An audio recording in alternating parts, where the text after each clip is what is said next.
Hello नमस्कार प्रिय विद्यार्थियों, आप सभी अच्छे होंगे। आपके अपने चैनल में स्वागत है। तो प्रिय विद्यार्थी, इस क्लास में हम जो क्लास 10th और 12th के बोर्ड एग्जाम चल रहे हैं, तो उसमें आपको हिंदी विषय में कॉपी कैसे लिखनी है, कॉपी में लिखना कैसे है, तो वो देख लेते हैं इस क्लास में। ठीक है ना। ये 2025 की कॉपी है, बोर्ड क्लास की 12th की, ये टॉपर की कॉपी है। ठीक है ना, जिसने 80 में से 80 नंबर प्राप्त किए हैं। तो आप भी ऐसे लिखेंगे तो आपको भी 80 में से 80 नंबर मिलेंगे। तो देखते हैं। सबसे पहले आपको यहाँ पर रोल नंबर लिखने थे इंग्लिश में और अंकों में हिंदी में। ठीक है ना। फिर आपको नीचे माध्यम में हिंदी पर टिक करना होगा। ठीक है ना। और विषय हिंदी अनिवार्य है और आपके क्लास 10 की हिंदी रहेगी। परीक्षा का दिन जैसे जो वार होगा, उस दिन सोमवार था। पिछली बार आपकी परीक्षा हुई थी 24 मार्च 2025 को हुई थी। ठीक है ना। और आपको फिर नीचे कॉपी को आगे खोलना है। फिर परीक्षार्थियों के लिए आवश्यक निर्देश हैं, इनको पढ़ ले अवश्य। और फिर आपको यहाँ से लिखना स्टार्ट करना है। सबसे पहले खंड आया है, खंड आया को ऐसे डालना है और 2 अंडरलाइन करना है नीचे। फिर आपको प्रश्न एक संख्या डालकर यहाँ से आपको जो ये अवश्य रहेंगे पहले क्वेश्चन में वो लिखने हैं। और इधर कुछ भी नहीं लिखना है आपको, क्योंकि इधर जो परीक्षार्थी वो जो एग्जामिनर होते हैं वो इधर कॉपी चेक करते हैं और इधर नंबर देते हैं। ठीक है ना। इधर आपको कुछ भी नहीं लिखना है, ऐसे ही आपको लिखने हैं, बिल्कुल ऐसे ही। ये बोर्ड टॉपर की कॉपी है 2025 की। फिर आपको दूसरा क्वेश्चन ऐसे डालना है और ऐसे इनको रिक्स्थान को ऐसे लिखना है।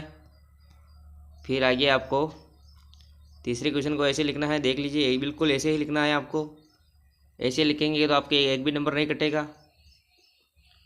ठीक है ना। ऐसे लिखना है बिल्कुल बिल्कुल ऐसे ही लिखे आप। फिर आपके इस सेकंड में खंड में आएगा, 5 क्वेश्चन डालना है आपके और ऐसे लिखना है आपको भी। ठीक है ना। हिंदी में बिल्कुल ऐसे ही लिखे साफ सुथरे, तो आपको नंबर पूरे 80 में से 80 नंबर मिलेंगे, कोई नहीं काट सकता आपके नंबर। ठीक है ना। आपको ऐसे लिखना है बिल्कुल। फिर आपके आगे खंड स रहेगा, खंड स देख लीजिए, खंड स क्वेश्चन संख्या डालनी है और उसका उत्तर लिखना है ऐसे। ठीक है ना। ऐसे ही उत्तर लिखना है बिल्कुल। फिर आगे 11वां क्वेश्चन रहेगा आपके। फिर ये आगे 12वां क्वेश्चन है आपके, देख लीजिए, ये 12वां क्वेश्चन ऐसे लिखना है आपको बिल्कुल। देख लीजिए, कहीं पर भी काट पास नहीं है कुछ भी। ठीक है ना। देख लीजिए प्रश्न को कितनी अच्छे से लिख रखा है। अगला है आपके 13वां क्वेश्चन, जिसमें आपके परिचय लिखना है। कवि परिचय आपके भी आएगा परीक्षा में, 2 आएंगे, उसमें से कोई एक लिखना है, अथवा में भी रहेगा। ठीक है ना। यहाँ पर आया था आपके हरिवंश राय बच्चन। ठीक है ना, आप भी याद करें। अगला है वो आपके भी आएगा। और सूचनाएं, रेडियो सूचनाओं के प्रमुख 4 माध्यम होते हैं, कौन कौन से, वो भी लिखने हैं आपको। अगला है आपके खंड द रहेगा। खंड द में आपकी सप्रसंग व्याख्या करनी है। ठीक है ना। व्याख्या देख लीजिए कैसे लिख रखा है, बिल्कुल अच्छे से लिख रखा है तरीके से। और आगे आपके 16वें क्वेश्चन में भी व्याख्या करनी है। ठीक है ना। आगे 17वें क्वेश्चन में विज्ञप्ति लिखनी थी, तो बिल्कुल ऐसे लिखनी है आपको। ठीक है ना। विज्ञप्ति, क्रमांक वगैरह सब कुछ। ठीक है ना, दिनांक, फिर नीचे उसकी डिटेल लिखनी है पूरी।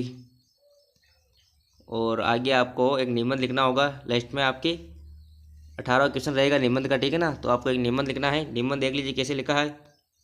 सबसे पहले प्रस्तावना डाल रखी है और उसके बारे में लिखा है। फिर यह बुजुर्गों का महत्व है, देख लीजिए पूरा पेज अच्छे से लिखा है बिल्कुल। बुजुर्ग हमारे धरोहर हैं, बिल्कुल देख लीजिए अच्छे से लिखा है। ऐसे आपको भी 4-5 पॉइंट लिख रहे हैं बनाकर। उपसार भी देख लीजिए कितना अच्छा लिख रखा है। देख लीजिए क्या लिख रखा है, बुजुर्ग हैं तो हमारे सर का संस्कार हैं और बुजुर्ग हैं तो हमारी संस्कृति है। ठीक है ना, बिल्कुल ऐसे राइट लिख रखा है। ये 80 में से 80 लाने वाली की कॉपी है। तो प्रिय विद्यार्थी, आप भी ऐसे ही लिखे। और आई होप आपको क्लास अच्छी लगी होगी। अगर क्लास अच्छी लगी होगी तो क्लास को लाइक कर दे और चैनल पर नए हो तो चैनल को सब्सक्राइब कर दे। और मिलते हैं अगली नेक्स्ट क्लास में, तब तक के लिए जय हिंद।